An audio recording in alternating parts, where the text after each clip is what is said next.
మరణాత ప్రార్థన చేసుకొని దేవుని వాక్యాన్ని ధ్యానము చేసుకుందాం. కొలసీయులకు రాసిన పత్రిక 1వ అధ్యాయము 28వ వచనాన్ని చదువుతాము. ప్రతి మనుష్యుని క్రీస్తునందు సంపూర్ణునిగా చేసి ఆయన ఎదుట నిలువబెట్టవలెనని సమస్త విధములైన జ్ఞానముతో మేము ప్రతి మనుష్యునికి బుద్ధి చెప్పుచు ప్రతి మనుష్యునికి బోధించుచు ఆయనను ప్రకటించుచున్నాము. ప్రార్థన. పరిశుద్ధుడా, ప్రేమ గల దేవా, కనికరం గల తండ్రి, మరి ఒక ఆరాధన దినం మాకు అనుగ్రహించినందులకు స్తోత్రములు. మీ సన్నిధికి రానిచ్చినందులకు స్తోత్రములు. ఇంతవరకు నడిపించినందులకు స్తోత్రములు. ఇప్పుడు నీ వాక్యాన్ని ధ్యానించడానికి కోరుకొంటున్నాం తండ్రి. వాక్య ధ్యానం మాకు దీవెనకరముగా చేయండి తండ్రి. వాక్యము ద్వారా మమ్మల్ని జీవింపచేయండి. వాక్యము ద్వారా మమ్మల్ని బలపరచండి. వాక్యములో ఉన్నటువంటి సంగతులు మేము గ్రహించగలిగినట్లు మా మనోనేత్రాలను వెలిగించండి. మీ ఆత్మ సహాయము మాకు దయచేయండి. మీరే మాతో మాట్లాడి మహిమ పొందండి. శిలువనాథుడు, ప్రాణనాథుడు యేసునాథుని పాదములు పట్టుకొని వేడుకొనుచున్నాం పరమ తండ్రి. ప్రభువును ప్రియులారా, క్రీస్తునాథుని కృపా సమాధానములు మనందరికీ సమృద్ధిగా లభించునుగాక. సరే, మంచిది ప్రియులారా. మరి పౌలు గారు అపొస్తలుల కంటే తరువాత వచ్చినవాడు.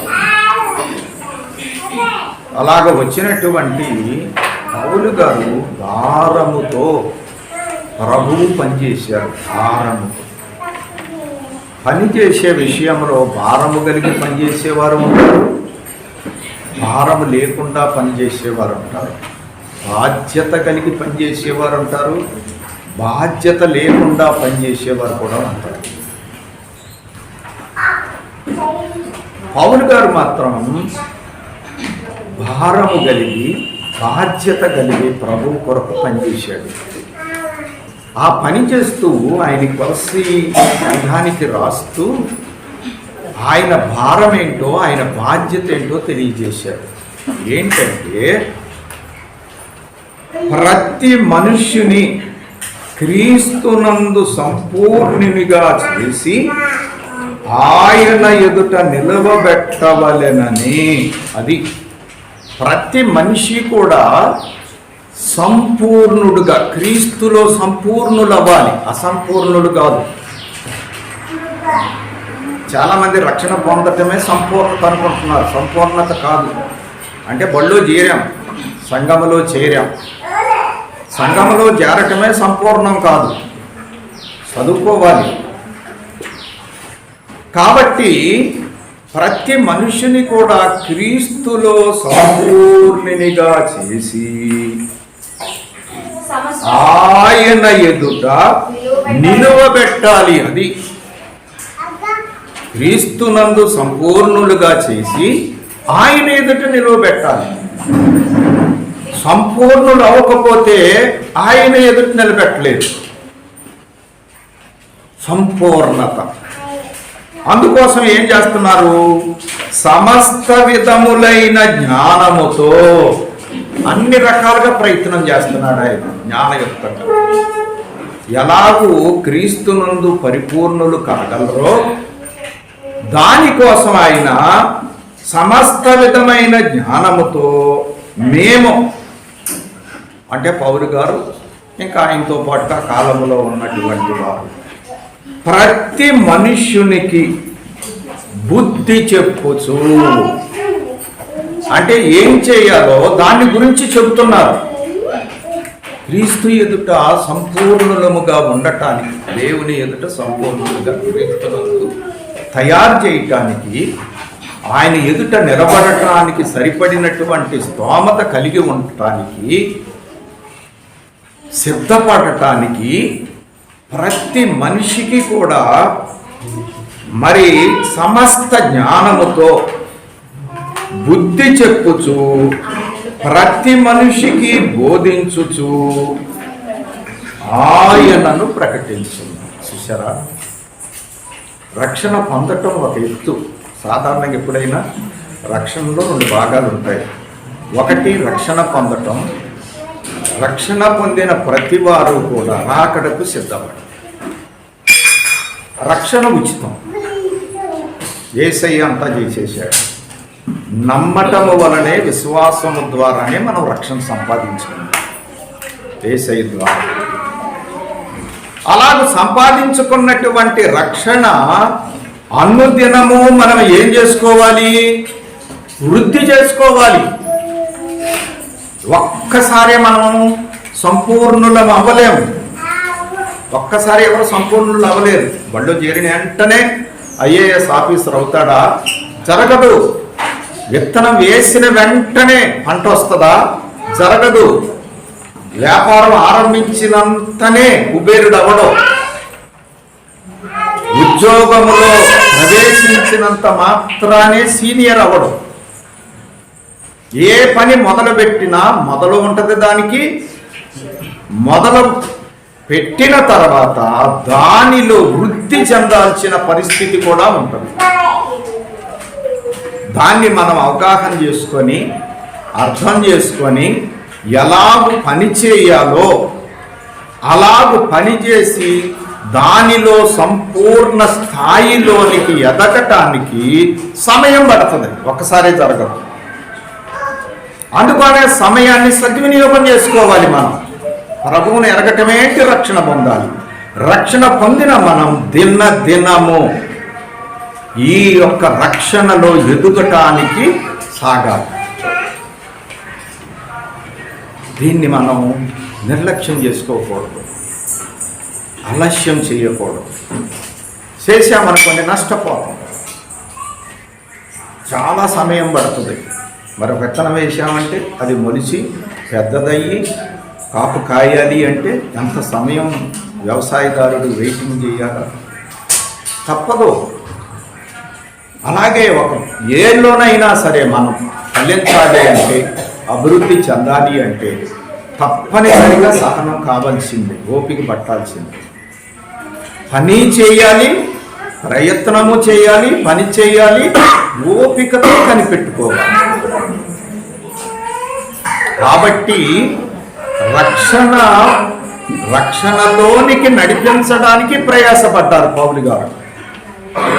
అలాగ రక్షణ పొందిన వారిని రాకడ అంటే క్రీస్తు సారూప్యములోనికి మార్చబడటానికి ప్రయాసపడ్డారు. అన్ని విధాల, అన్ని రకాల వాళ్ళకు అర్థమయ్యేటట్లుగా జ్ఞానముతో, బుద్ధి చెప్పుతూ, బోధిస్తూ వారిని సిద్ధం చేశారు. ఆయన ఇదంతా చేయటానికి ముందు ఆయన కూడా సిద్ధపడాలి. ఆయన సిద్ధపడకుండా ఇంకొకరు సిద్ధపడమని చెప్పలేడు కదా. అందుకోసమే పౌలు గారు ముందు తన జీవితాన్ని దిద్దుకున్నారు. మార్టిన్ లూథర్ గారు వాక్యాన్ని కనుగొని,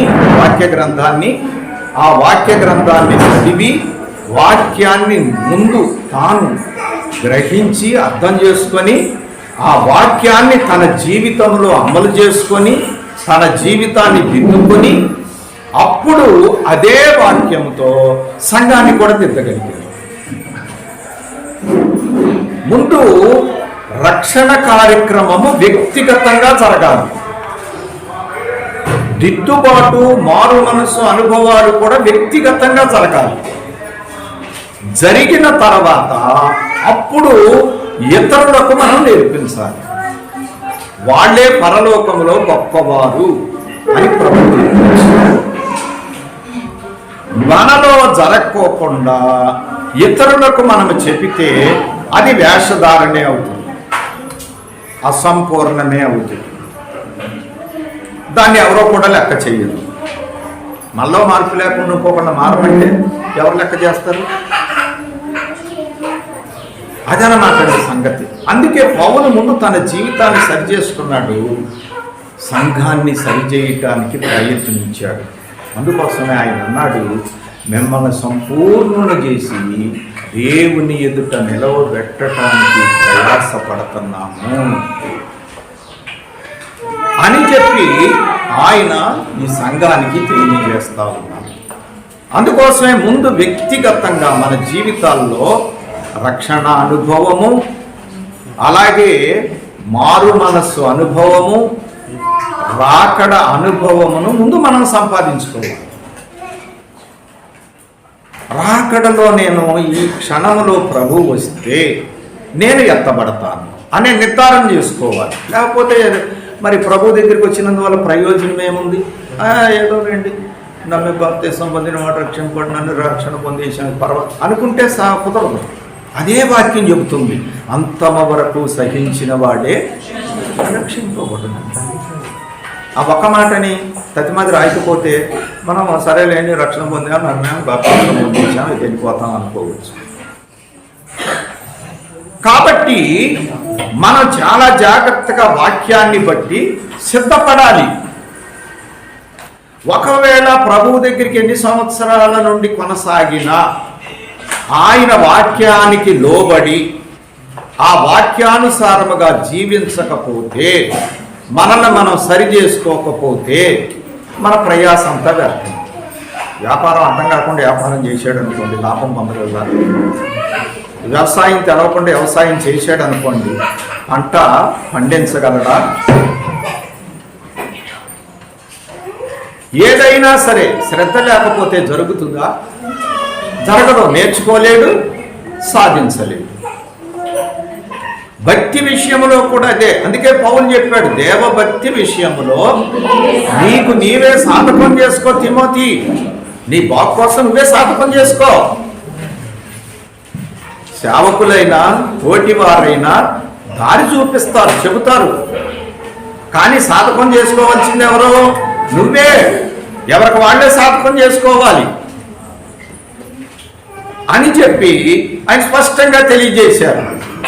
కాబట్టి పౌలు గారు ముందు తనను తాను సరిచేసుకొని అప్పుడు సంఘమును సరిచేయటానికి, సంపూర్ణులు చేయటానికి పూనుకున్నాడు.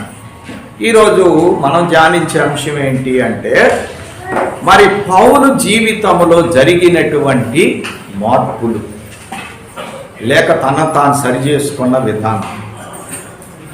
దీనికి పెట్టిన పేరు ఏంటి అంటే, సౌలు సిలువ, పౌలు విలువ. మరి సౌలోక ఆయన పౌలోక ఆయన కాదు, మీ అందరికీ తెలుసు అనుకుంటున్నాను. ప్రభువు దగ్గరికి రాకముందు సౌలు ఆయన పేరు. ప్రభువు దగ్గరికి వచ్చిన తర్వాత పౌలుగా మారాడు, పౌలుగా పిలువబడ్డాడు. కాబట్టి ఇప్పుడు సౌలు జీవితమును సిలువ వేసుకొని పౌలుగా విలువ కలిగినటువంటి వాడయ్యాడు. సౌలు సిలువ వేయబడకపోతే పౌలుగా విలువ రాదు. మన జీవితాలు కూడా అంతే. యేసయ్య సిలువ దగ్గరికి రావాలి, ఆ సిలువను బట్టి రక్షణ పొందాలి, ఆ తర్వాత మన సిలువనెత్తుకొని ఆయన్ని వెంబడించాలి. ఈ సిలువ మనల్ని ఏం చేస్తుంది అంటే, పాత బ్రతుకును మనలో లేకుండా ఆ పాత బ్రతుకును వదిలించుకునేటట్లు చేసి క్రీస్తులో నూతన బ్రతుకును ఆరంభించేస్తుంది సిలువ. బాగా అర్థం చేసుకోండి. సిలువ లేకపోతే రక్షణ లేదు. అది యేసయ్య సిలువ, మన వల్ల కాదు. అయితే రక్షణ పొందాం అంటే పరిశుద్ధుల వరుసలోకి వచ్చాం, బళ్ళో చేరాం, పరిశుద్ధుల సంఘములో. ఇప్పుడు మనం చేయాల్సింది ఏంటి అంటే, ఈ పరిశుద్ధతలో నుండి పడకుండా పరిశుద్ధతలో ఎదుగుకుంటూ పరలోకానికి సరిపడినంత పరిశుద్ధతలోనికి, అంటే యేసయ్య స్వరూపములోనికి మార్చబడటమే మన రక్షణ కార్యక్రమము యొక్క సంపూర్ణత. అది ముందు సౌలుగా ఉన్నటువంటి పౌలు గారు ప్రాక్టీస్ చేసి దాన్ని సాధించుకొని సంఘానికి తెలియజేశారు. అందుకోసమే సౌలు సిలువ పౌలు విలువైపోయింది. ఇందులో 2 విషయాలు మీకు చెప్పదలుచుకున్నాను. అందులో ఒకటి సౌలు శరీర సిలువ, పౌలు శాశ్వత విలువ. శరీరాన్ని సిలువ వేసుకున్న సౌలు ఆత్మలో విలువైన వాడయ్యాడు. శాశ్వత జీవములో లేక పరలోకానికి విలువైనటువంటి వాడుగా తయారయ్యాడు. శరీర సిలువ లేకపోతే ఆత్మకు విలువ లేదు. అందుకే ఈ పౌలు గారే తన రాతల్లో చెప్పారు, శరీరము ఆత్మకును ఆత్మ శరీరమునకును వ్యతిరేకమై ఉన్నది. గలతీ పత్రిక 5వ అధ్యాయము 16-17 వచనాల్లో మీరు చూస్తే నేను చెప్పున్నదేమనగా ఆత్మానుసారముగా నడుచుకొనుడి, అప్పుడు మీరు శరీరేచ్ఛను నెరవేర్చరు. ఎవడైనా సరే ఆత్మానుసారంగా నడుచుకున్నాడు అనుకోండి, ఇంకా శరీర ఇచ్చలను నెరవేర్చు. ఒకవేళ శరీరానుసారంగా నడుచుకున్నాడు అనుకోండి, ఆత్మ ఇచ్చలను నెరవేర్చు. అందులో నన్ను వెనకబడతాడు, ఇందులో నన్ను వెనకబడతాడు. 2 చేయలేము, మన వల్ల కాదు. 17 శరీరము ఆత్మకును ఆత్మ శరీరమునకును విరోధముగా అపేక్షించును. అది మనం అనుకుంటాం, ఎక్కడో మన విరోధులతో పోరాటం, శత్రువులతో, సైతంతో, లోకంతో పోరాటాలు అనుకుంటాం. అసలు అక్కడ కాదు, మన దగ్గరే ఉండే పోరాటం అంతా. మన శరీరానికి మన ఆత్మకు ఏమని చెబుతున్నారు? విరోధం, పరస్పర విరోధం. ఒకదానికి ఒకటి, ఆ తర్వాత కూడా చెప్పేశారు, ఇవి ఒకదానికొకటి వ్యతిరేకముగా ఉన్నవి. చూసారా అండి? ముందు అందుకోసమే ఎంట గెలిచి రచ్చ గెలవాలి అని పెద్దోడు సామెత పెట్టారు. ముందు మనల్ని మనం సరి చేసుకోవాలి, ముందు మనల్ని మనం జయించాలి. ఆ జయించడానికి సాధనమే సిలువ. బాగా అర్థం చేసుకోండి. అందుకోసమే మనం యేసయ్య సిలువతోనే సరిపెట్టుకుంటే మన రక్షణ పరిపూర్ణమవు. ఖచ్చితంగా మనము సిలువను మోయాల్సింది. ఖచ్చితంగా మనము సిలువలోనే మార్పు చెందాల్సింది. సిలువ అంటేనే బలియాగం, సిలువ అంటేనే శ్రమ, సిలువ అంటేనే మనకు ఇష్టము ఉన్న పనులన్నిటినీ వెనకబెట్టుకో. సిలువ అంటేనే మన ఇష్ట పనులను అనుకొని దేవునికి ఇష్టమైనటువంటి పనులు చేయటమే సిలువ.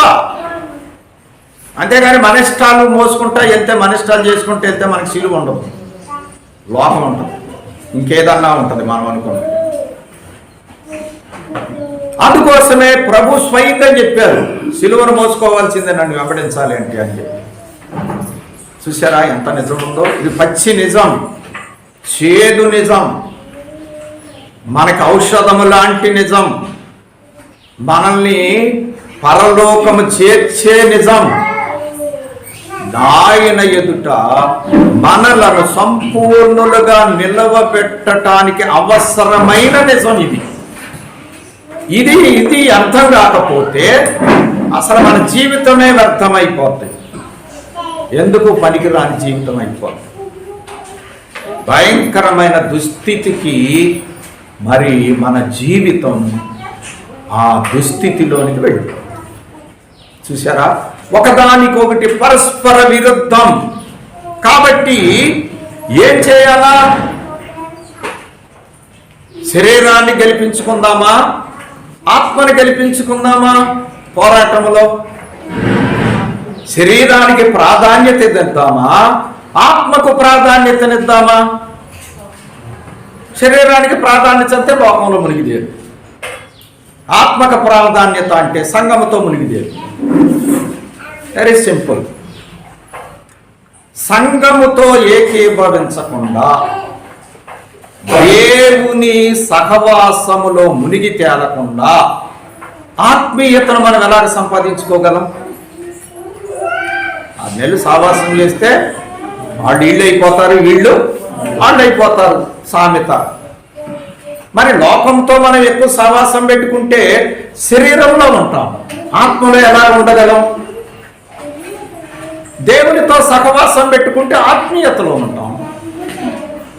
ఈ మాత్రం తెలియటం లేదా? కొండకలిచ్చిన లేచే అంత తెలివితేటలున్న మనకి. మరి అతన్నాడు కదా ఇప్పుడు మానవుడు, అక్కడ కూడా బిజీ కట్టాలని ఆలోచిస్తున్నాడు, అందరం నడిచి వెళ్ళిపోవటానికి. ఎంత తెలివి, కానీ ఇంతే లోట్ల.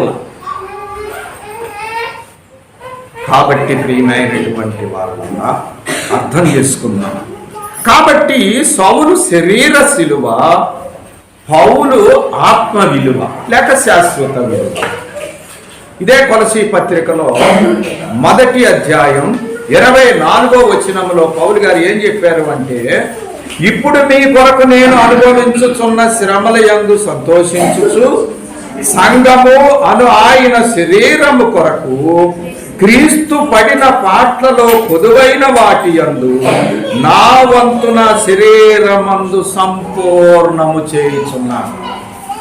ఎప్పుడైనా సరే ఒక పని జరగటానికి ఇద్దరు అవసరంగా ఉంటారు, ఎప్పుడైనా గుర్తుపెట్టుకోవాలి. లేకపోయినా 2 వస్తువులైనా అవసరం, 2 స్థితులైనా అవసరం. ప్లస్ మైనస్ ఉంటేనే కరెంట్ పాస్ అవుతుంది, అంతా ప్లస్ ఉన్న కరెంట్ పాస్ అవుతుంది. బ్యాంకింగ్ వ్యవస్థ కూడా ప్లస్ మైనస్ మీద నడుస్తుంది, జమా ఖర్చులు మీద. అంతా జమలే ఉండవు, అంతా ఖర్చులే ఉండవు. అది స్థితిగతులు. వస్తువులు కూడా అంతే. వస్తువులు పనిచేయాలన్నా కూడా అదే రీజన్. అలాగే దేవుని కార్యాలు కూడా దేవుడు చేసిన పని మీద, ఆ దేవుడు చేసిన పనిని బట్టి మానవుడు చేయవలసినటువంటి పని మీద అవి సంపూర్ణాలు అవుతాయి. ఒక పక్కనే జరగదు. అక్కడ దాకా ఎందుకంటే ఇప్పుడు తల్లిదండ్రులు ఉన్నారు, పిల్లలు ఉన్నారు, వీళ్ళని బాగా చదివించాలి అనుకున్నారు, గొప్పని చేయాలి అనుకున్నారు.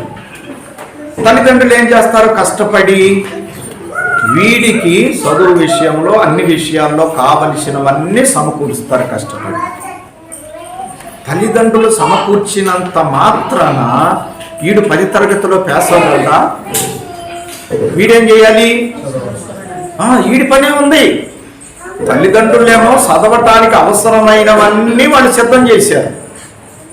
అయితే ఈ వ్యక్తి, ఈ విద్యార్థి, ఈ బిడ్డ తన సదుపాయములన్నీ సద్వినియోగం చేసుకొని బాగా చదువుకొని పరీక్షల్లో మంచి మార్కులు సంపాదించుకొని తరగతి వెంబడి తరగతిలోకి వెళ్తా ఉండాలి. చూసారా? లేకపోతే సంపూర్ణమవుతుంది విద్య, సాధించలేడు, పట్టా పొందలేడు. దీనికి ఆలోచనలు ఎందుకు? మా నాయన కష్టపడి డబ్బులు కడితే మాత్రం నేను చదవాలా ఏంటి అని కూర్చుంటే వీడు కొడుతాయి అయిపోతాడు, పనికిరానుడు అయిపోతాడు, జీవితం అంతా ఏడుస్తూ గడుపుతాడు. రేపు పెద్దోడు అయిపోయిన తర్వాత కష్టపడి చదువుకున్న వాళ్ళందరూ, సద్వినియోగం చేసుకున్న వాళ్ళందరూ హాయిగా బ్రతుకుతూ ఉంటే వీడు ఎండలో మట్టి పూసుకొని కష్టమైనటువంటి జీవితంలో ఉండి, అయ్యో నా తల్లిదండ్రికి నన్ను సదుపాయాలు చేసి చదువుకోమంటే అప్పుడు ఆటలాడాను, ఇప్పుడు అనుభవిస్తున్నానని జీవిత కాలం అంతా అనుభవిస్తాడు. భక్తి విషయంలో కూడా దేవుడు తన ప్రాణమిచ్చి సంపాదించి పెట్టిన రక్షణలోనికి వచ్చిన ప్రతి వ్యక్తి ఆ రక్షణలో ఎదిగి ఆ బిడ్డ చదువుకున్నట్టు పరలోక రాజ్యానికి సరిపడినటువంటి యేసయ్య సారూప్యములోనికి రూపాంతరము చెందకపోతే, సిద్ధపడకపోతే యుగ యుగాలు అగ్నిగుండములో బాధపడుతూ వేదన పడుతూ ఆ ధనవంతుడు వల్లే యుగ యుగాలు మనము యాతన అనుభవించాల్సిన పరిస్థితి వస్తుంది. అందులో సందేహమే లేదు. ఇది సత్యం, పచ్చి నిజం. ప్రియమైనటువంటి వాళ్ళారా, ఒకరోజు బడి మానేసేస్తే నష్టం అనేది తెలిసింది, గుడి మానేస్తే నష్టం తెలవట్లేదు. అన్నం తినకపోతే నష్టం అని తెలిసింది, బైబిల్ చదవకపోతే నష్టం అని తెలవట్లేదు. ఆ పని పోతే నష్టం అని తెలిసింది, ఈ పని పోతే నష్టం అని తెలిసింది. కానీ దైవ విషయాల్లో మనం పాలు పొందకపోతే నష్టం అనేది అర్థం కాలేదు. దీన్ని ఏమంటారు ఆలోచించండి. ఎవరికి వారే మోసం చేసుకునే పరిస్థితులు. అందుకే దేవుడు వెక్కిరించడు. ఆ మాట కూడా ఈ మహానుభావుడే రాశాడు, పౌలు మహనీయుడు. దేవుడు వెక్కిరించబడ్డాడు, మనుషుడా జాగ్రత్త, నువ్వు ఏ విత్తనం ఎత్తుకుంటున్నావు? లోక సంబంధంగా ఎత్తుకుంటే క్షయమనే పంట కోసుకుంటావు, నాశనం అనే పంట. నీకేముండదు అక్కడ, నీకు బ్యాలెన్స్. ఎక్కడున్నాయి నువ్వు కష్టపడి సంపాదించుకున్న ఏవి నీకు అడ్డురో, ఇవన్నీ ఇక్కడే పోతాయి. ఆత్మను బట్టి విత్తుకున్నావా నిత్య జీవం అనే పంటను కోసుకుంటావు అని చెప్పాడు. అర్థమవుతుందా? నిర్లక్ష్యం చేయకూడదు, అర్థం చేసుకుంటానికి ప్రయత్నం చేద్దాం నిష్పక్షపాతముతో. ఆలోచించి అర్థం చేసుకుంటే ధన్యులమవుతాం. ఈ సౌలు గారు కూడా ఒకప్పుడు అటువంటి వాడే, మనకంటే ముదురు. మనం ఇంకా అర్థం కాక డైలమాలో పడి ఎడుతున్నాం. ఈ సౌలు గారు అయితే యోధా మతం మీద వేట్ చేసుకొని యేసయ్యలో సాగే వారిని హింస పెట్టడానికి, పేకలు కోయటానికి, నాలుకలు కోయటానికి సిద్ధపడినటువంటి వాడు, అంత వ్యతిరేక. అటువంటి వాడు ప్రభు దగ్గరికి వచ్చాక అర్థం చేసుకొని ఎంత మార్పు చెందాడు అంటే, ప్రభు పేరెత్తితే సంపటానికి పూనుకున్న ఈ వ్యక్తి ప్రభువు కొరకు తాను ప్రాణం పెట్టడానికి తయారయ్యాడు. ఎంత మార్పు అండి, ఎంత మార్పు జరుగుతుంది. ఎవరికి మనమే పరీక్ష చేసుకుందాం, మనలో ఎంత మార్పు జరిగింది. అసలు మనలో మార్పు ఉందా? ఒకవేళ ఉంటే ఏ స్థాయిలో ఉంది పరీక్ష చేసుకోవటం అవసరం. అందుకే అన్నాడు పౌలు గారు, తన్ను తాను మనలను మనమే పరీక్షించుకున్న ఎడల తీర్పు పొందకపోదుము. ఎదుటి వారిని పరీక్ష చేయటం కాదు, మనల్ని మనమే పరీక్ష చేసుకోవాలి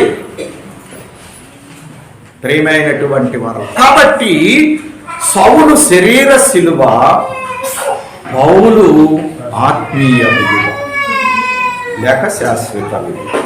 అందుకే ఇక్కడ అంటాడు, ప్రభువేమో రక్షణ తేవటానికి శ్రమపడ్డాడు, ఆ రక్షణ అందరికీ అందించడానికి నేను శ్రమ పడతాను. నా వంతు శ్రమ నా శరీరంలో పూర్తి చేస్తాను.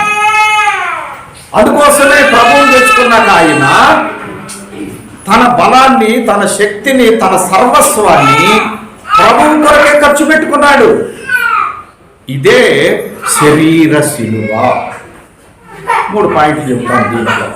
మొదటిది శరీర ఇష్టముల శిలువ. శరీర ఇష్టముల శిలువ.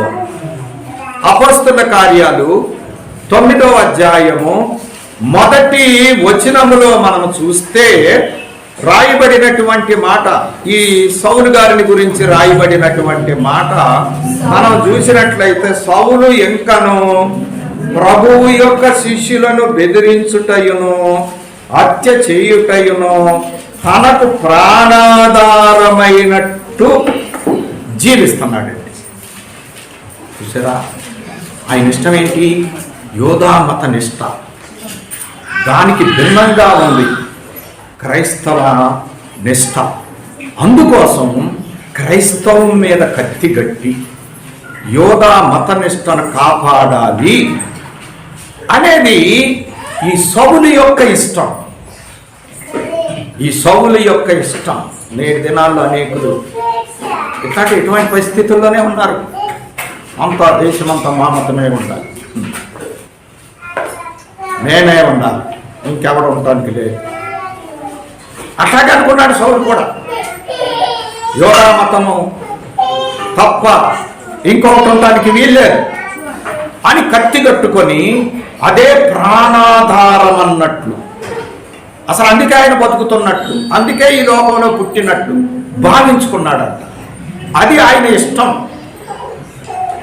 ఆ ఇష్టాన్ని ప్రభు దగ్గరికి వచ్చిన తర్వాత ఎలాగ మార్చుకున్నారో చూద్దాం. అది కూడా వాక్యములోనే మనకు కనపడుతుంది. గలతీయులకు రాసిన పత్రిక 2వ అధ్యాయము, గలతీ పత్రిక 2వ అధ్యాయం 20వ వచనం. నేను క్రీస్తుతో కూడా సిలువ వేయబడి ఉన్నాను, ఇకను జీవించువాడను నేను కాను. చూసారా? అప్పుడు ఏమన్నాడు?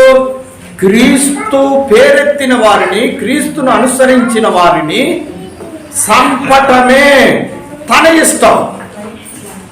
ఇప్పుడు ఏమైపోయాడు? నేను క్రీస్తు కొరకు చనిపోవటానికి ఇష్టపడుతున్నాను,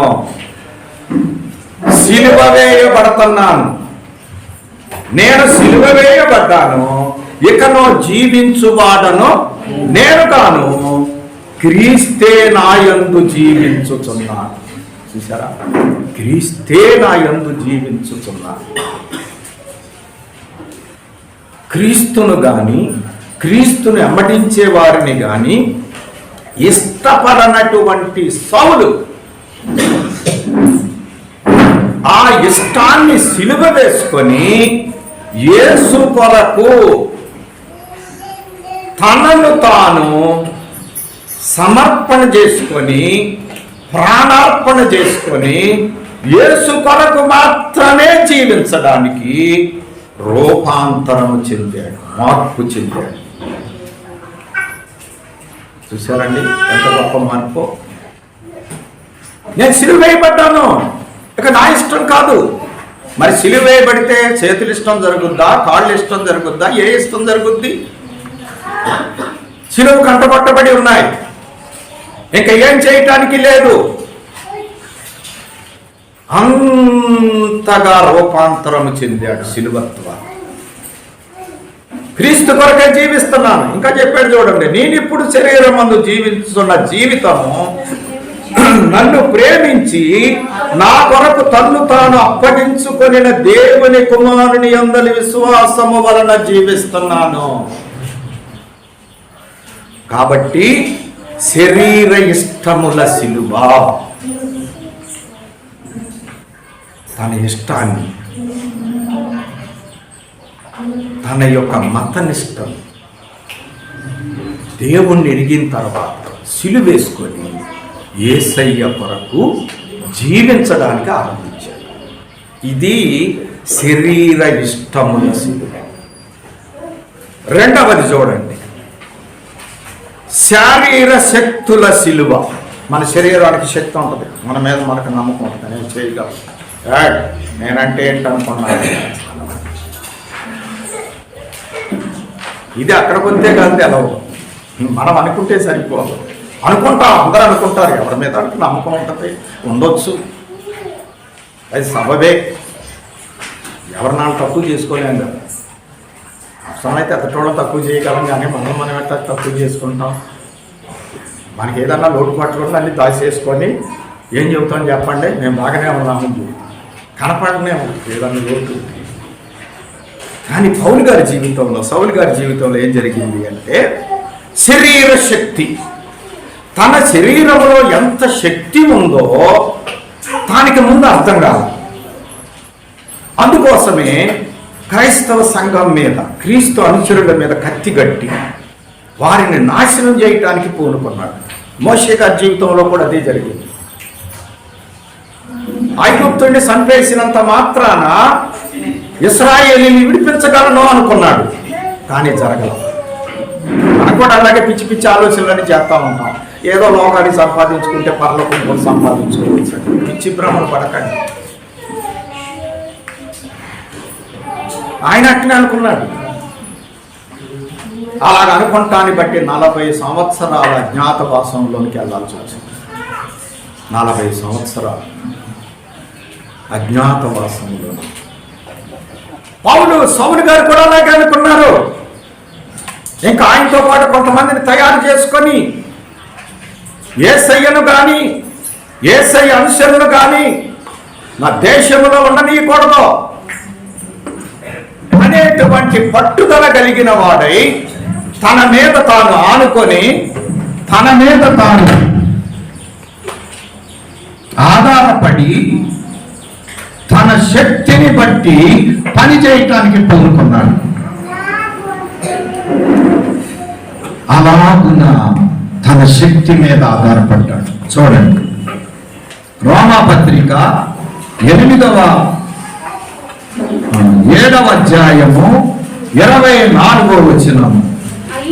రోమాపత్రిక 7వ అధ్యాయము 24వ వచనంలో చెబుతున్నాడు, అయ్యో నేనెంత దౌర్భాగ్యుడను, ఇట్టి మరణమునకు లోనకు శరీరము నుండి నన్ను ఎవడు విడిపించును. మరి ఈ అధ్యాయంలో మీరు చదివితే అంతకు ముందు నేను ఏది చేయాలనుకుంటున్నానో చేయలేకపోతున్నాను, ఏది వద్దనుకుంటున్నానో అదే చేస్తున్నాను. ఇప్పుడు అందరూ పలికినంత అదే దీన శక్తి అంటారు. నమ్ముతాం కానీ దాన్ని చేయలేదు. ఇది అందుకే దైవజనుడు చక్కగా రాశారు, సొంత శక్తితోనూ సొంత బుద్ధితోనూ యేసుని ఎరగలేను, యేసునితో నీ సొంత శక్తితో దేవుడితో నడవగలవా? నడవలేవు. నీకు దేవుడి శక్తి కావాలి, దేవుడి శక్తి పొందాలి. నువ్వు సౌలుగా ఉన్నప్పుడు తన సొంత శక్తి మీద ఆధారపడ్డాడు. ఆధారపడి తన ఇష్టం వచ్చినట్టు చేసుకుంటూ వెళ్ళాడు. తన ప్లాను, తన ప్రణాళిక, తన పద్ధతి, తన యుద్ధం, ఇక తన తన తన నా నా నా నేను నేను నేను నాది నాది నాది, ఇవన్నీ కూడా ఇవన్నీ చాలా భయంకరమైనవి. నాదేని మనం కొట్టేసుకోవాలి. ఆ నా అనే స్థానంలో దేవుణ్ణి పెట్టుకోవాలి. గుర్తు పెట్టుకోండి, ఎప్పుడైనా సరే ఏ వ్యక్తి అయినా సరే నా నేను నాది అనుకున్నంత కాలం అన్ని పోగొట్టుకుంటాడు, ఏది దక్కించుకోలేడు. నాది కాదు, నా దేవునిది, నాది కాదు. ఇది దేవుని సంబంధం, దేవుని చిత్తం అనుకున్నవాడు జయము పొందగలుగుతాడు, సంపాదించుకోగలుగుతాడు. అందుకే ఈ సౌలు చేసినటువంటి మొట్టమొదటి పని ఏంటి అంటే నేను నాది అనేది కొట్టేసుకున్నాడు. అందుకోసమే స్టేట్మెంట్ చెప్పాడు, నేను ఏం చేయాలనుకుంటున్నానో చేయట్లేదు, ఏది చేయకూడదు అనుకుంటున్నానో అదే చేస్తాను. నాకేమర్థం అవుతా ఉంది అంటే నాలో పాపం ఉన్న సంగతి నాకు అర్థమవుతుంది. పాప నియమం, ఈ పాప నియమం నన్ను ఏం చేస్తుంది అంటే నేను అనుకున్నది చేయనివ్వటం లేదు, వద్దనుకున్నది నా చేత చేపిస్తుంది. అంటే నాకంటే నాలో ఉన్నటువంటి ఈ పాప స్వభావం శక్తి కలిగినదని నాకు ఇప్పుడు అర్థమయ్యింది. అయ్యో, ఇంటి దౌర్భాగ్య స్థితిలో నన్ను ఎవరు విడిపిస్తారు? ఇంటికెళ్దామని ఆశ ఉంది, వెళ్ళలేకపోతున్నాను. బైబిల్ చదవాలని ఆశ ఉంది, చదవలేకపోతున్నాను. మంచి చేయాలని ఆశ ఉంది, చేయలేకపోతున్నాను. అయ్యో, నేనెంత దౌర్భాగ్యుడను, నేనెంత అసక్తుడను, నేనెంత యోగ్యుడను. ఇది మనం తెలుసుకోవాల్సిన సత్యం. సౌలుగా ఉన్నప్పుడు అర్థం కాదు. వెళ్ళిపోతున్నాడు, నరికేస్తున్నాడు. అందరూ మెప్పేసుకుంటున్నారు, వాళ్ళ మత నాయకులు అందరూ. ఆహా, ఓహో, ఎంత గొప్పవాడు సౌలు, మతం కోసం ఎంత చేస్తున్నాడు, ఆహా అంటున్నాడు. మన కూడా లోకం అంటున్నా అంటది, ఏం సంపాదించారని. ఆహా ఓహో, దేనికి అది చెప్పదు లోకం. అక్కడే ఉంది ప్రమాదం అంటారు. చాలా మంది అనుకుంటున్నారు, ఇది ఎందుకు చేస్తున్నాం, దీనివల్ల ఏంటి ప్రయోజనం, ఆలోచన లేదు కాబట్టి చేస్తానే. అర్థం కాని పరిస్థితి, వ్యర్థం చేసుకునే పరిస్థితి. ప్రభు దగ్గరికి వచ్చిన తర్వాత అర్థమై చెప్తున్నాడు, ఈ దౌర్భాగ్య స్థితి నుండి నన్ను ఎవడు రక్షించు. చూడండి దేవుని వాక్యం, కొరింథీయులకు రాసిన మొదటి పత్రిక 9వ అధ్యాయము 26-27 వచనాల్లో మనం చూసినట్లయితే పౌలు గారు ఏమాట్లాడుతున్నారు, కాబట్టి నేను గురి చూడనని వాని వలె పరిగెత్తువాడన కాను. చూసారా, అంతకుముందు గురి లేదు, అనుకున్నది ఒకటి, చేసేది ఒకటి, ఊహించిన ఫలితం ఒకటి, జరిగే ఫలితం ఒకటి. కానీ ఇప్పుడు నాకు ఆ బలహీనత లేదు, ఆ ఆసక్తి నుంచి నేను విడిపింపబడ్డాను. ఇప్పుడు నేను గురి యొద్దకై పరిగెత్తుతున్నాను. ఏది చేయాలనుకుంటున్నాను అదే చేస్తున్నాను, ఏది వద్దనుకుంటున్నానో దాన్ని ఆపేశాను. ఇదండి మన జయ జీవితం యొక్క పరిస్థితి. ఏది మంచి అనుకుంటామో దానిని చేయగలగటమే జయ జీవితం. మంచని తెలిసి కూడా చేయలేకపోవటమే ఓడిపోయే జీవితం, నీ మీద నువ్వు ఆడుకునే జీవితం. పౌలు గారికి అర్థమైంది అని 27 వచనం నేను చెబుతున్నాను చూడండి. గాలిని కొట్టినట్టు నేను పోట్లాడటం లేదు, కానీ ఒకవేళ ఇతరులకు ప్రకటించిన తర్వాత నేనే పరిశుద్ధమైపోదునేమో నా శరీరం నలగొట్టి దానిని లోపరుచుకొనుచున్నా. అంతకుముందు శరీరం పార్టీ నీ శరీరానికి ఊరు కొట్టేవాడు. వీళ్ళు మంచివాడు కాదు, వేసి నమ్మటించడం మంచివాడు కాదు, మన మతాన్ని పాడు చేసేవాడు అని చెప్పింది శరీరం. ఇప్పుడు అర్థమైంది, ఇప్పుడు ఆ మాట అంటే పొల్లు రాత్రి జాగ్రత్త నోరు మూసుకో అంటున్నాడు. ఇది మార్పు రావాలి మనకే, మనలో కూడా జరగాలి. ఇది అహం స్వంతం నశించిపోవాలి, అప్పుడే మనం బాగుపడతాం. సొంతం మీద అనుకున్నంత కాలం మనం బాగుపడలేము, శరీరం మీద అనుకున్నంత కాలం మనము ఆత్మీయతలో ఫలించలేము, సంపూర్ణము కాలేము. మన జీవితమే వ్యర్థమైపోద్ది, భయంకరమైనటువంటి అగ్నికుండానికి ఆహుతైపోద్ది. జాగ్రత్త ప్రియమైనటువంటి వాళ్ళ, నేనేం చేస్తున్నాడు ఇప్పుడు, దేవునికి వ్యతిరేకముగా నాతో తప్పులు చేయించినటువంటి, నేను చేయాలనుకున్నది చేయకుండా చేయవద్దని అన్నది నాతో చేపించినటువంటి ఈ శరీరమును ఇప్పుడు ఏం చేస్తున్నాను, కంట్రోల్లో పెట్టారు, దీన్ని నలగొట్టి పారవేశాను. నీ తిండి పెట్టిన అసలు పోయినా పర్వాలా, దేవుడి ఇష్టమే జరగాలి. మాట ఎక్కువ మాట్లాడామంటే ఇక ఏమన్నది నీ పని, ఇప్పుడే లేపేస్తాను నేను అన్న స్థాయికి వచ్చేసాను. అదండి శరీర జీవితంలో సాగటానికి ఇష్టపడాలండి, ఆత్మీయ జీవితంలో బతుకుతాం. శరీర జీవితంలో బతకాలి అనుకున్నాడు, ఆత్మీయ సచ్చేడు, వాడు సచ్చేపోయి ఉన్నాడు ఆల్రెడీ, అర్థం కావట్లేదు, కోమాలో ఉన్నాడు. ఎంత పొడిచినా అర్థం కావట్లేదు, స్పర్శ లేదు, కుష్ఠవ్యాధుడికి లేనట్టు. కాబట్టి సౌలు తన సొంత శక్తి మీద ఆధారపడ్డాడు.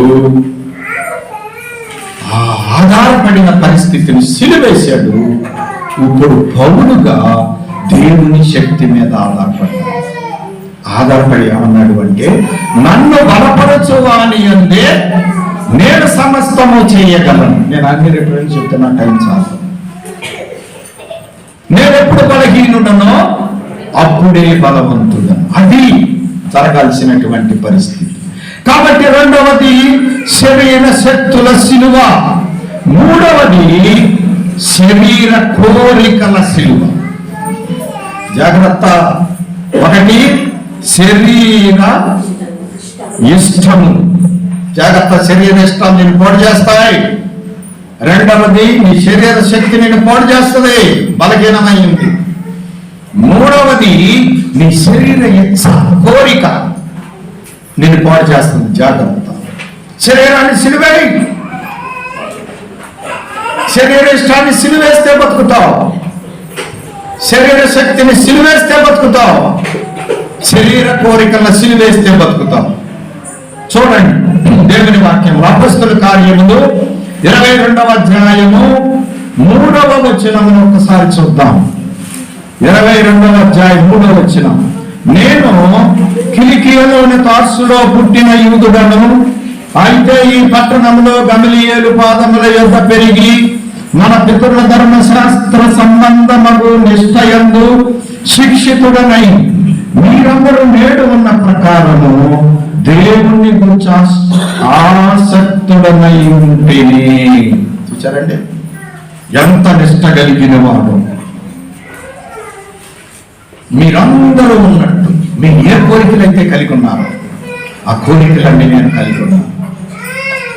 అవన్నీ చేశాను.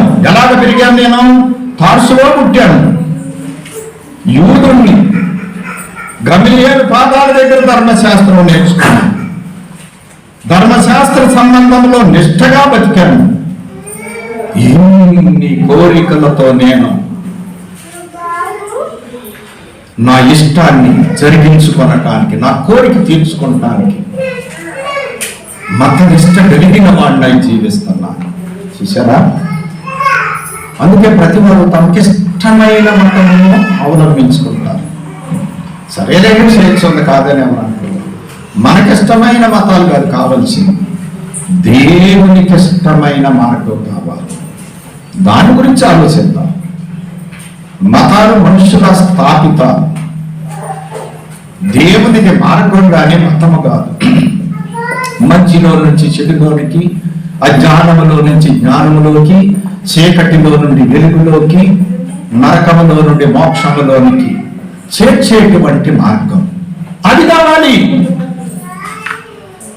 ఈ లోక సంబంధమైనవి ఎందుకు?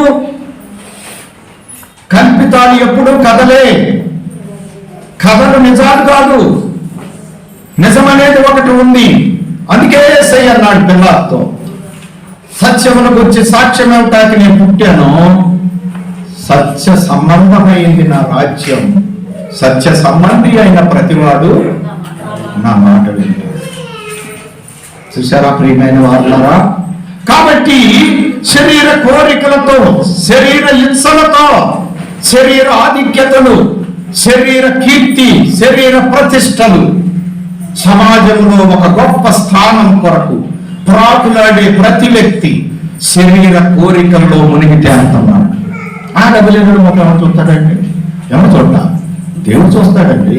ఆ సచిన్ నీకు తెలదేమో, తెలపట్టి తెలుసుకోండి. ఈ లోకంలో ఎవరు చూడపోయిన పర్వాలా, వీళ్ళు చూసి మనకు చేసేది వరకు పెట్టేది ఏమీ లేదు. దేవుడు చూడకపోతే అయిపోతాం, మన పని అయిపోతుంది. ఈ సత్యాన్ని తెలుసుకున్నాడు. ఒకనొక దినమున తెలుసుకున్నాడు కాబట్టి ఏం చేశాడు అంటే, గలతీ పత్రిక 5వ అధ్యాయము 24వ వచనంలో ఆయన ఒక స్టేట్మెంట్ చెప్తూ ఉన్నాడు.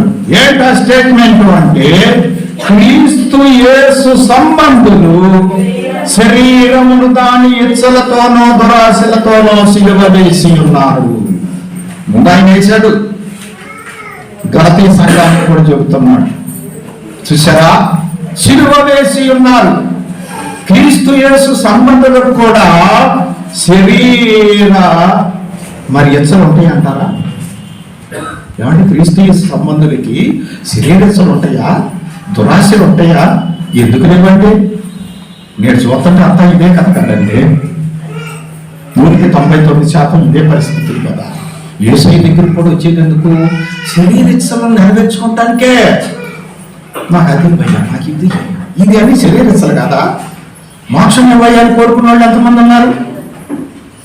దానికోసం ప్రయత్నించే వాళ్ళు ఎంతమంది ఉన్నారు? శరీరత్సల కోసం 1000 మైళ్ళు నడిచేద్దాం. ఆత్మహింస కోసం ఒక గజం కూడా ఇతరు అడిగేటానికి ఇష్టపడడం లేదా? వేసాయి తెచ్చుకున్న వాడికి లేవా? వేసాయి దగ్గరికి వచ్చి ఎన్ని కోరుకుంటున్నాం? శరీరానికి సంబంధించి ఎన్ని కోరుతున్నాం? ఆత్మకు సంబంధించి ఎన్ని కోరుతున్నాం?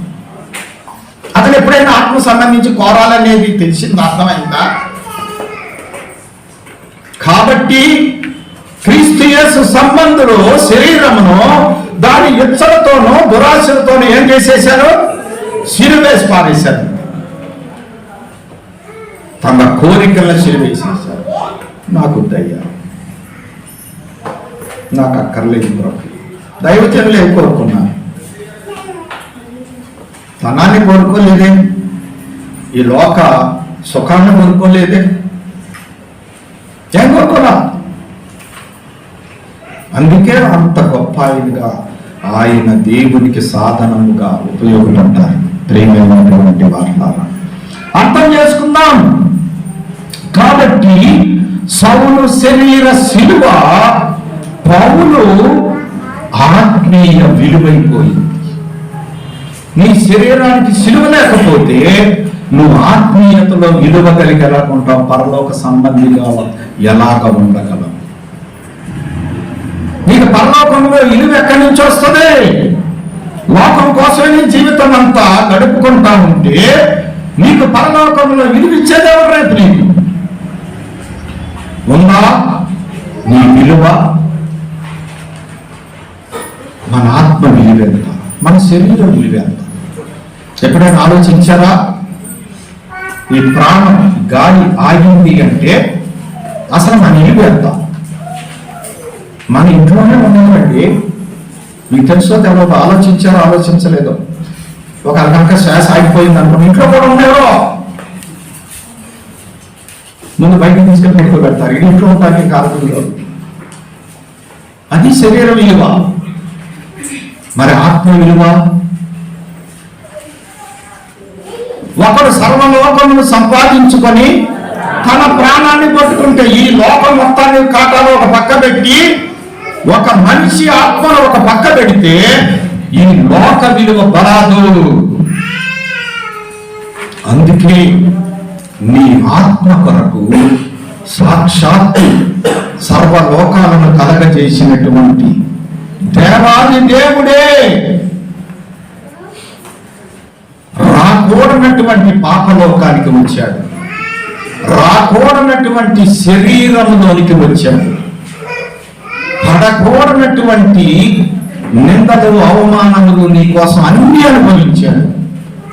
ఆఖరకు తన ప్రాణమునే నీ కొరకు అప్పడముగా అర్పించేశాడు. ఎందుకని? దేవునికి నీ ఆత్మ యొక్క విలువెంతో ఆయనకి తెలుసు. తెలియంది మనకి తెలుసుకున్నాం. ప్రియమైన వారులారా, నువ్వు అనుకోవచ్చు, చాలా తేలిగ్గా లెక్కేసుకోవచ్చు.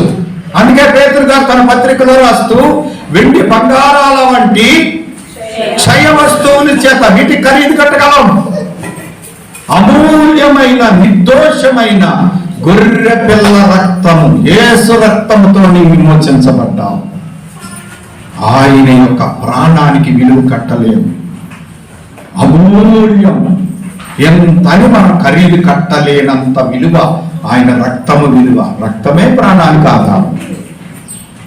అటువంటి విలువైనటువంటి తన రక్తముతో తన ప్రాణముతో నిన్ను విమోచించి తన సొత్తుగా చేసుకున్నాడు. ప్రియమైనటువంటి ఒక ఉద్యోగం ఉన్నట్టు ఎంత కట్నం అడుగుతారో మీ అందరికీ తెలుసు. మరి యేసయ్య నీ కొరకు ఎంత ఖర్చు పెట్టి ఎంత వెల చెల్లించి నిన్ను రక్షించాడు. నీకు అర్థమవుతుందా? నీ ఆత్మీయమే నీకు తెలియదు, ఇంకా పక్కన ఆత్మీయ నీకేం తెలుస్తుంది? నిన్ను నీవు రక్షించుకోవడం నీకు ఇంకా అర్థం కాదా? ఇంకా పక్కన రక్షణ గురించి నువ్వే పట్టించుకుంటావు. దాని నిలువు తెలిస్తే కదా, ఆ నిలువు తెలిస్తే ఆరాటపడతావు నువ్వు నీ ఆత్మను రక్షించుకోవటానికి, పరలోకం సిద్ధపడటానికి. ఇంకొకటి అగ్నిగుండానికి పోతుంటే నీ ప్రాణం తరుపుపోతాయి. ఆత్మను రక్షించడానికి నీ శక్తి వంచన లేకుండా నువ్వు ప్రయాసపడతావు. కాబట్టి ప్రియమైనటువంటి వాళ్ళ శరీరానికి శిలువ, ఆత్మకు విలువ. పౌలు గారు తను చేసి సంఘానికి చెబుతున్నారు. రెండవది, సౌలు భూలోక శిలువ, పౌలు పరలోక విలువ. ఈ సౌలుగా ఉన్నప్పుడు లోకాన్ని ప్రేమించాడు, లోకానుసారిగా జీవించాడు. ప్రభు దగ్గరికి వచ్చిన తర్వాత ఈ లోకమును సిలువ వేసి పరలోకములో విలువ సంపాదించుకున్నాడు. తిమోతికి రాసిన మొదటి పత్రిక 6వ అధ్యాయము 7-8 వచనాలు. సంతుష్టి, మనం ఈ లోకములోనికి ఏమీ తేలేదు, దీనిలో నుండి ఏమీ తీసుకొని పోలేదు కాగా అన్న వస్త్రములు గలవారమై ఉండి వాటితో తృప్తి పొందుతాం. స్టేట్మెంట్ నేను పదే పదే మీకు చెప్తా ఉంటాను. ఆహారం కొరకే కష్టపడేవారు ఎప్పుడు డుంబీలు కొట్టరు. ఆత్మ సంబంధమైన విషయాలకి దాని కిందే చెప్పాడు 9వ వచనము, ధనవంతులకు అపేక్షించువారు, ధనాపేక్ష పరులు ఖచ్చితంగా పడిపోతారు. అందుకే ఏం చెప్తున్నాడంటే పౌలు గారు ఈ లోకంలోనికి మనం ఏమీ తీసుకురాలా, ఈ లోకములో నుండి ఏమీ తీసుకెళ్తామా? ఎవరైనా తీసుకెళ్లారా మన ముందు? పోనీ తల్లి గర్భంలో నుండి వచ్చేటప్పుడు ఎవరైనా వజ్రాల తొడుగుతో ఎవరైనా ఏ సందర్భంలోనైనా చరిత్రలో వచ్చినట్టు దాఖలాలు ఏమైనా ఉన్నాయా? ఏమీ లేవు. అందరిది కబుర్లుగానే వచ్చారు. యోబు గారు అందుకే అన్నారు, తల్లి గర్భంలో నుంచి ఇలాగే వచ్చాను, ఇలాగే పోతాను. ఆయన ఇచ్చాడు, ఆయన తీసుకున్నాడు. ఈ ఎంతమందికి అర్థమైంది? చెప్పుకుంటాంలేండి, అదే పౌలు గారు చెప్పింది. ఏది అనుకుంటున్నాను అది కాదు, ఏది కాదనుకుంటున్నాను అది అవుతుంది. ఇది నాకంతా ప్లస్ మైనస్ అవుతుంది, మైనస్ ప్లస్ అవుతుంది. అవును కాదు అవుతుంది, కాదు అవును అవుతుంది. అప్పో నా జ్ఞానం ఏమని చెప్పను నేను. నా జ్ఞానాన్ని దేంతో కొలవను నేను, దేంతో కాకాలి. చూశారా? అందుకోసం అంటున్నాడు, ఏం తీసుకురాలేదు ఓ మానవుడా, ఏమి తీసుకెళ్ళావు? ఇక్కడ ఉన్నంతకాలం రోజుకి ఒక 4 మెతుకులే నీకు ప్రాప్తం. తృప్తిపడు. అంతకుమించి ఆలోచించావా ఊరిలోనికి పోతావు, నిన్ను నువ్వే పొడుచుకుంటావు, నిన్ను నీవే సర్వనాశనం చేసుకుంటావు. ఇప్పుడు అదే పిచ్చి కదండి ప్రపంచానికి. ఎవరికి చూసినా ఇదే పిచ్చి. ఇంకేం సంపాదిద్దాం, ఓ అది చేసి ఇది చేసి అది చేసి అసలు ఉన్నది కూడా పోయే పరిస్థితుల్లోకి వచ్చింది. వ్యవహారం కుదురుగా ఉండడానికి లేదు, నమ్మకంగా భర్తీ చేసుకోవడానికి లేదు, ప్రశాంతంగా ఉండటానికి లేదు. ఇంత అవసరం మనకి. లోకం జాగ్రత్త, ముందు ఆకర్షిస్తుంది నిన్ను. భ్రమలతో భ్రమ పెట్టి తన వెనకాల లాక్కుపోతే ఇరికిచ్చిన తర్వాత నిన్ను ఏడిపిస్తుంది. అందరూ అంతే, వెళ్తారు, అది జరిగిపోద్ది ఇది జరిగిపోద్ది అని మొదలు పెడతారు పని. సగంలోకి వచ్చిన తర్వాత ఏమీ జరగదు, అర్థమైపోతుంది. ఇక వెనక రాలేడు, ముందుకు రాదు. వెనక వచ్చిన ప్రమాదమే, ముందుకు వెళ్ళిన ప్రమాదం. దీన్నే గురి పౌలు గారు చెప్పిన మాటలు అద్భుతాలండి. శోధనలోను ఉరిలోను అవివేకయుక్తములు హానికరములైన దురాశలలోను పడుదురు. అంతే వాక్యం. అది నీ మాట నా మాట కాదు, నీ తెలివి నా తెలివి కాదు. మన మాటలన్నీ మనం అనుకున్న కాసేపుకే పెళ్ళిపోతాయి. ఈ మాట 1000 సంవత్సరాలు జరిగిన పుల్లు అక్షరం 0 కూడా తేడా లేదు. దీన్ని నమ్ము ప్రియుడ, దీన్ని నమ్మితే బాగుపడతాను. దేవుడు నీ కోసం సిద్ధపరిచిన సౌభాగ్యాలన్నీ నువ్వు పొందుకోగలుగుతావు. ప్రియమైనటువంటి వారు అర్థం చేసుకుందాం. అందుకోసమే సౌలు భూలోక విలువ, పరలోకపు పౌలు పరలోక విలువ. స్టేట్మెంట్ పెట్టారు. ఏమీ తీసుకురాలేదండి, ఏమీ తీసుకెళ్ళాం. మరుడా పరిమితం చేసుకో, అర్థం చేసుకో, ప్రశాంతంగా ఉంటుంది. నిన్ను పుట్టించిన దేవుడు నిన్ను బ్రతికించక మానడు. నారు పోసిన ఆయన నీరు పోయిడా? మన చెట్టు మొక్క అర్థం మన ఇంటి దగ్గర ఎండిపోతుంటే చూస్తా ఊరుకుంటామా? నీరు పోయినా వస్తాడు, ఏం కంగారు పడక్కర్లా. ఆయన వైపు చూడు, ఎక్కడున్న 4 రోజులు భక్తి చేసుకో, శాశ్వతమైన ఆనందము దేవునికి వెళ్ళి ఇది సంపాదించుకో. దీంట్లో కూడా 3 చెప్తాను. లోక అతిశయాల సిలువ, పౌలు గారు వేసుకున్న లోక సిలువ. సౌలు గారు సిలువ వేసుకొని పరలోకపు విలువ సంపాదించుకున్నాడు. అందులో మొదటిది లోక అతిశయాల సిలువ. అపొస్తలుల కార్యాలు 26వ అధ్యాయము 4-5 వచనాలు చూడండి. మొదటి నుండి యెరూషలేములో నా జనమ మధ్యను బాల్యము నుండి నేను బ్రతికిన బ్రతుకు ఎలాంటిదో యూదులందరూ ఎరుగుదురు. వారు మొదటి నుండి నన్ను ఎరిగిన వారు కనుక సాక్ష్యమిచ్చుటకు వారికి ఇష్టమైతే నేను మన మతములోని ఒక నిష్ఠగల తెగను అనుసరించి పరిసయ్యులుగా ప్రవర్తించినట్లు చెప్పగలను. చూశారండి, ఈయన పరిసయ్యులు తెగకు చెందినవాడు, తన మతములో నిష్ఠాగరిష్ఠుడు. ఇది లోక అతిశయం. మరి 3 PhD చేశాడు సౌలు గారు ఆ రోజుల్లోనే, వేదాంతంలో, విద్యలో, ధర్మశాస్త్రంలో. అందుకోసం పరిసయ్యుల తెగల్లో గొప్పోడిగా ఎంచబడ్డాడు. ఏ విషయంలోనైనా పౌలుతో సౌలు గారితో మాట్లాడి నెగ్గగలిగిన వాళ్ళు ఎవరు లేరు. అప్పుడు ఆ మత సంబంధంలో నెగ్గగలిగిన వారు లేరు. తర్వాత ప్రభు దగ్గరికి వచ్చిన తర్వాత ప్రభు విషయంలో, ఆత్మీయ విషయాల్లో నెగ్గగలిగిన వారు లేరు. అప్పుడు దానికోసం అంత పని చేశాడు. అదే చెబుతున్నాడు.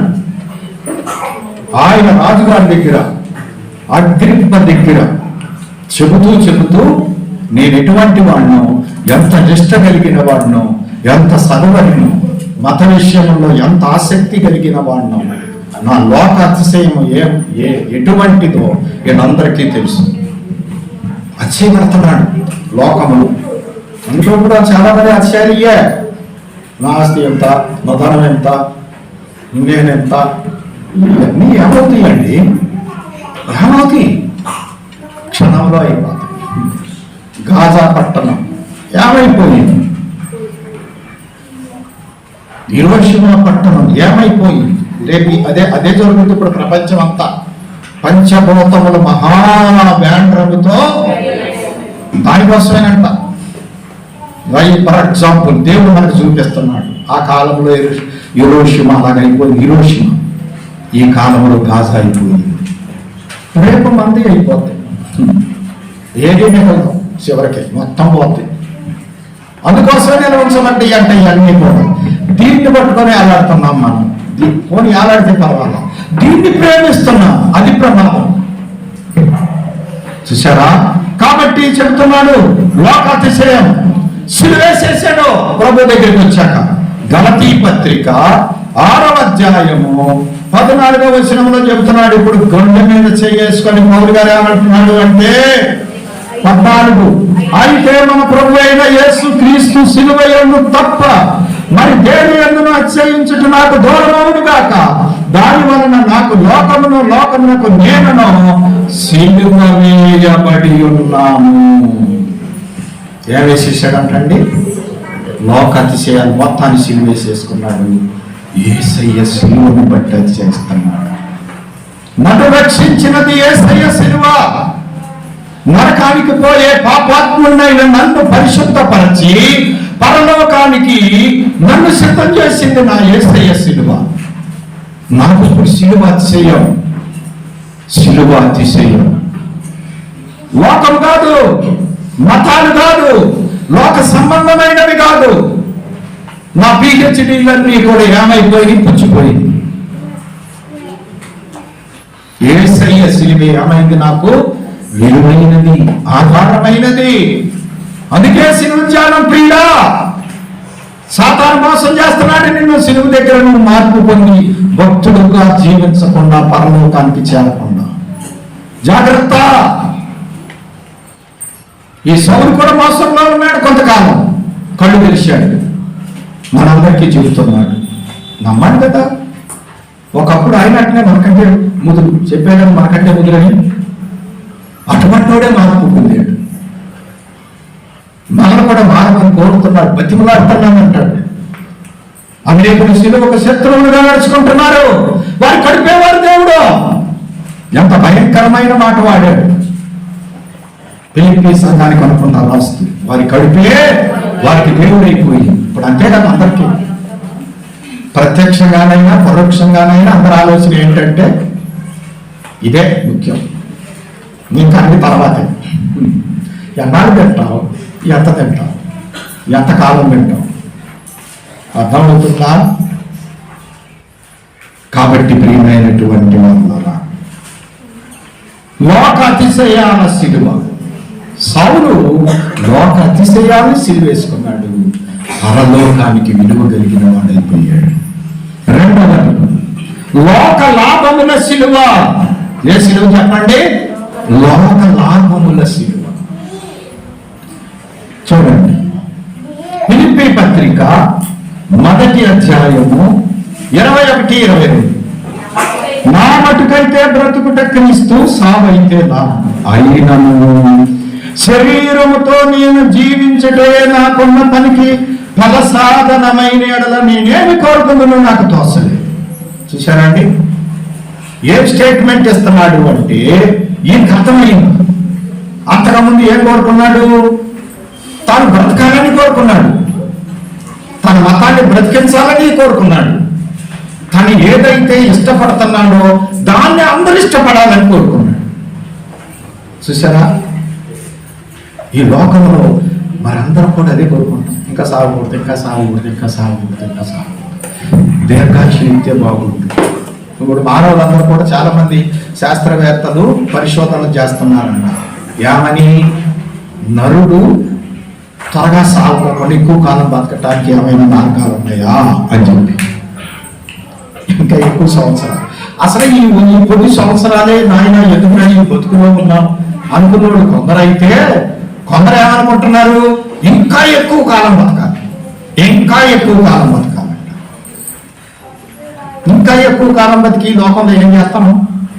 అందుకే ఎన్ని వాళ్ళు అదృష్టవంతులు, భాగ్యవంతులు. వారు తమ శ్రమలను మాని విశ్రాంతిలో ఉన్నారు. భాగ్యవంతులు వాళ్ళు. ఇది మనకు అర్థం కావాలి. సాగు కోరుకోకూడదు, కానీ ఎంత తొందరగా ప్రభు దగ్గరికి వెళితే అంత బాగుండును అని కోరుకోవాలి. కాబట్టి ప్రియమైనటువంటి అర్థం చేసుకుందాం. అందుకోసమే అంటున్నాడు, సావులు లెక్క చేయలేదు, బ్రతుకుట క్రీస్తు కొరకు బతుకుతున్నాను, లోకం కోసం కాదు నేను బతికేది. అంటే అంతకుముందు లోకం కోసం బ్రతికాడు, లోక లాభాల కోసం బ్రతికాడు. ఇప్పుడేమంటున్నాడు అంటే నేను లోక లాభముల కోసం బ్రతకటే, లోక లాభాలను సిద్ధిస్తున్నాడు. అందుకే అసలు లోకములో దేన్ని కోరుకోలేదు. అదే చదవండి, ఫిలిప్పీ పత్రిక 3వ అధ్యాయము 7వ వచనము. అయినను ఏవేవి నాకు లాభకరంగా ఉండేదో వాటిని క్రీస్తు నిమిత్తము నష్టముగా ఎంచుకొంటిని. లోకములో నాకు ఏమి లాభాలో నా యేసయ్య వాటిని నష్టాలు క్రీడా యేసు కొరకు, సిలువ కొరకు లోకంలో నువ్వు ఎంత నష్టపడటానికి ఇష్టపడుతున్నావు? నువ్వు లోకాన్ని నష్టపడటానికి ఇష్టపడకపోతే యేసయ్య విషయంలో నీకు ఇచ్చే జీవం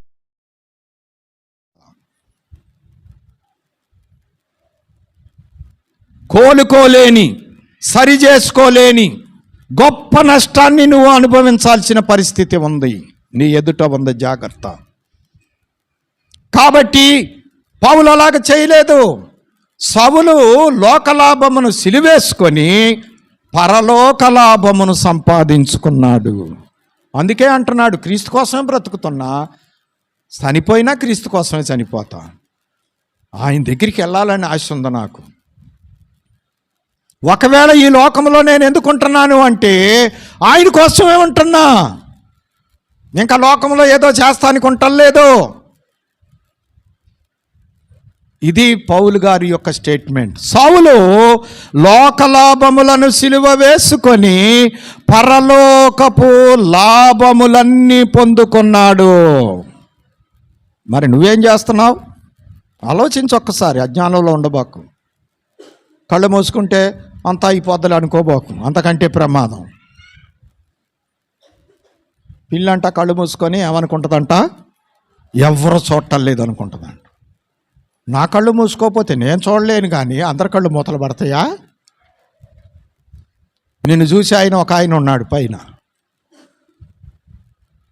జాగ్రత్త. మూడవది లోక ఆశల సిలువ. మూడవది ఏంటి చెప్పండి? లోక ఆశలు. కొలసీ పత్రిక 3వ అధ్యాయము 5వ వచనములో ఏం చెబుతున్నారంటే పౌలు గారు, కావున భూమి మీదనున్న మీ అవయవములను అనగా జారత్వమును, అపవిత్రతను, కామాతురాతను, దురాశను, విగ్రహారాధన అయిన ధనాపేక్షను చంపివేయుడి. చూడండి, ఇవి లోక ఆశలు. ఒకప్పుడు ఆయన ఆ ఆశలతోనే ఉన్నాడు. లోకంలో ఎవరైనా ఆశలతోనే ఉంటారు, లోకాన్ని ప్రేమించేవారు. అందుకోసం ఇప్పుడు ప్రభు దగ్గరికి వచ్చిన తర్వాత ఏం చేస్తున్నాడు అంటే ఇవన్నీ కూడా లోక ఆశలు. నేను కూడా ఒకప్పుడు ఈ ఆశలకు లోబడి ఉన్నాను. అయితే ఇప్పుడు ప్రభు దగ్గరికి వచ్చాను. ఏం చేస్తున్నాను? ఫిలిప్పీ పత్రిక 4వ అధ్యాయము 11, 12 వచనములు. నాకు కొదువ కలిగినందున నేను ఇలాగు చెప్పుటలేదు, నేనే స్థితిలో ఉన్నను ఆ స్థితిలో సంతృప్తి కలిగి ఉండ నేర్చుకొని ఉన్నాను. దీన స్థితిలో ఉండ నేను ఎరుగుదును, సంపన్న స్థితిలో ఉండ నేను ఎరుగుదును. ప్రతి విషయములోను అన్ని కార్యములలోను కడుపు నిండి ఉండుటకు, ఆకలిగొని ఉండుటకును, సమృద్ధి కలిగి ఉండుటకును, లేమిలే ఉండుటకును నేర్చుకొని ఉన్నాను. చూడండి స్టేట్మెంట్ ఏం చెబుతున్నాడు. ఇదివరకైతే నేను లోకాశలతో బంధకమైపోయి ఉన్నాను, ఇప్పుడైతే సిలువేసేసాను లోకాశల్ని. ఉన్నా పర్వాలేదు, లేకపోయినా పర్వాలేదు, సమృద్ధి కలిగి ఉన్నా పర్వాలేదు సంతోషం, లేమి కలిగి ఉన్నా పర్వాలా సంతోషమే. ఏ స్థితిలో ఉంటే ఆ స్థితిలో నేను తృప్తి పడటానికి నేర్చుకున్నాను. దేవుడికి వదిలిపెట్టండి ప్రియులారా. ఎందుకు ఆరాటపడతారు? ఆరాటపడి అపాయాలు తెచ్చుకుంటారు. దేవా నీ చిత్తమే, నువ్వు నాకు ఎంత ఇవ్వాలి అనుకుంటే అంత ఇవ్వయ్యా. ఎక్కువ అవ్వద్దు, తక్కువ అవ్వద్దు. బహుశా సామెతల గ్రంథం అనుకుంటాను 30వ అధ్యాయములో భక్తుడు చెప్పాడు. ఏమని చెప్పాడు?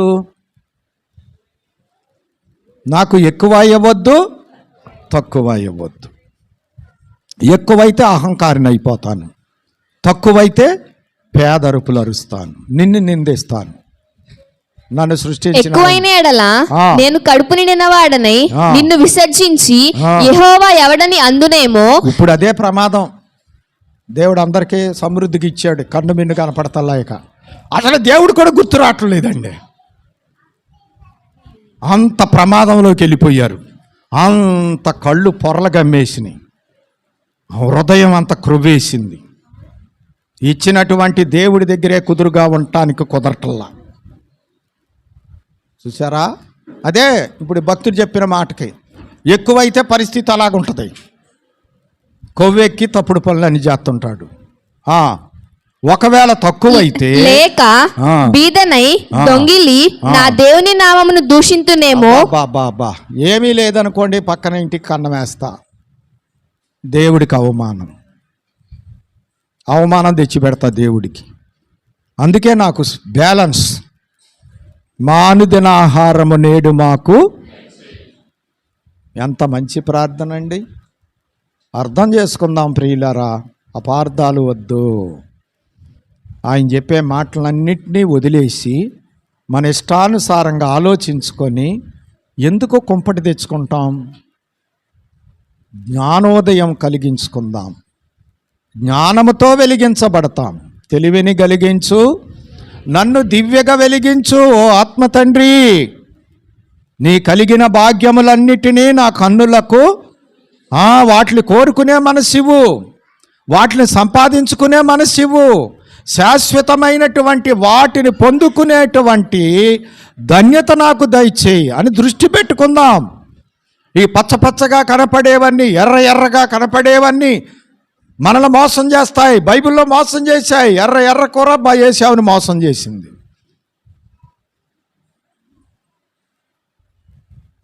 సంసోను గారిని మరి ఎలాగ వర్ణించాలో నాకు తెలియదులేండి, అలాగ మోసం జరిగిపోయింది. యోధా గారిని డబ్బు సంచి మోసం చేసింది. మరి నిన్నేం మోసం చేస్తుంది? ఎప్పుడైనా ఆలోచించారా? ఆలోచించండి, పర్వాలా, సమయమే మించిపోవాలి, ఇప్పటికైనా అవకాశం ఉంది. ఈస్టర్ లోపల తేలిపోవాలా. రక్షణ పొందనోళ్ళు రక్షణ పొందటానికి, రక్షణ పొందినోళ్ళు స్టడీ అవ్వటానికి. ప్రియమైనటువంటి వారలారా, అర్థం చేసుకుందాం. కాబట్టి సౌలు శరీర సంబంధాలను, లోక సంబంధాలను సిలువ వేసి పౌలుగా పరలోక సంపదనంతా సంపాదించుకున్నాడు. మరి నీవు నేనేం చేయాలా? మనకు అక్కర్లేదా సిలువ? శరీరాన్ని పెంచి పోషించుకుందామా? ఎన్నాళ్ళు జాగ్రత్త చేయగలం? పోనే లోకాన్ని ఎంతవరకు లోకము ద్వారా నీవు మేలు పొందగలవు? ఆలోచిద్దాం. అందుకోసమే శరీరాన్ని సిలువ వేసి, లోకాన్ని సిలువ వేసి, ఆత్మ జీవితాన్ని, ఆత్మ మేలును, పరలోక సంపదను, ఆత్మ విమోచనను, ఆత్మ సౌభాగ్యమును, పరలోకపు సంపదను సంపాదించుకొని హాయిగా ఆయన దగ్గరికి వెళ్ళి కూర్చుందాం. ఇదేనండి మన భాగ్యం, అసలైన సిసలైన భాగ్యం, మన జీవిత లక్ష్యం, మన జీవిత గమ్యం. ప్రకటన 21:3 ఒక మాట ఉంది, ఇదిగో దేవుని నివాసము మనుషులతో కూడా ఉన్నది, ఆయన వారితో కాపురముండును. అంటే మన కాపురం ఎవరితో? దేవునితోనే కాపురం మంది. ఆయన ఇంట్లో ఉంటే మనం ఆ ఇంట్లోనే, ఆయన అంత మహిమలో ఉంటే మనం అంత మహిమే, ఆయన వరుడుగా ఉంటే మనం వధువు, ఆయన పెళ్లి కుమారుడు అయితే మనం పెళ్లి కుమార్తె, ఆయన భర్త అయితే మనం భార్య, ఆయన బంగారం అయితే మనము బంగారమే, ఆయన గొర్రెపిల్ల అయితే మనము గొర్రెపిల్లే, ఆయన ఏమై ఉంటే నేను అదే ఉంటాను, అట్టుంటేనే కదా కాపురం కుదిరేది. అంతేగాని మరే పిల్లిని ఎలుకని ఒక ఇంట్లో కాపురానికి పెడతారా? కుదురుద్దా? కుదరదు. కాబట్టి ప్రియమైనటువంటి వారలారా, అర్థం చేసుకుందాం. దేవుని నివాసము మనుషులతో కూడా ఉన్నది. ఆయన వారికి దేవుడు, వారు ఆయనకు ప్రజలు. ఎంత గొప్ప సంబంధం, ఎంత గొప్ప సనువు. ఇంకా అప్పుడు ఏమైనా అడ్డాలు గిడ్డాలు ఉన్నాయా? ఇక్కడ ఉంటే అన్నీ అడ్డాలే ఆయనకి మనకి. ఇక అక్కడికి వెళ్తే ఇక అడ్డాలు గిడ్డాలు ఏమి లేవు, అడ్డతెరలు అన్నీ పోయినాయి. పెళ్లి చేసేటప్పుడు మధ్యలో ఏదో అడ్డతెరలు పెడతారు, వాళ్ళని ఏడు చూడకూడదంటే వీళ్ళు వాళ్ళని చూడకూడదంట. ఏది సూత్రం కట్టేదాకా, ఏ సూత్రం కట్టిన తర్వాత లేపేస్తారు తెరని. అలాగే ప్రియమైనటువంటి వారలారా, ప్రభువుకి మనకి ఎవ్వరిని అడ్డము రానియకూడదు. అడ్డం వస్తే సిలువేసేయటమే దానికి సరి అయినటువంటి విధానం. అందుకోసమే శరీరం ఒక అడ్డం, లోకం ఒక అడ్డం. ఈ లోకాన్ని, ఈ శరీరాన్ని సిలువ వేస్తేనే కానీ నేను నా ప్రభువుతో సహవాసము చేయలేను. పౌలు గారి యొక్క స్టేట్మెంట్. కాబట్టి ఓ మానవుడా, ఓ విశ్వాసి, నీవు కూడా ఈ మార్గంలోనికి రా. నా వలే విడుదల పొందు, నా వలే పరలోక భాగ్యాలు సంపాదించుకో అని సంఘానికి సౌలు పౌలుగా మారి తన సిలువలను గురించి మనకు తెలియజేస్తున్నాడు. ప్రభువు కూడా చెప్పారు, నన్ను వెంబడించగోరితే తన సిలువనెత్తుకొని తనను ఉపేక్షించుకోవాలి, సిలువనెత్తుకొని నన్ను వెంబడించాలి. ఆ మాటే తన జీవితంలో చేసుకొని పాటించి సంఘానికి బోధించాడు పౌలు. మనం కూడా సిలువ వేయకపోతే సౌలు వరుసలోనే ఉంటాం, సిలువ వేస్తే పౌలుగా మారినట్లు మనం క్రీస్తులో నూతన సృష్టి అవుతాం.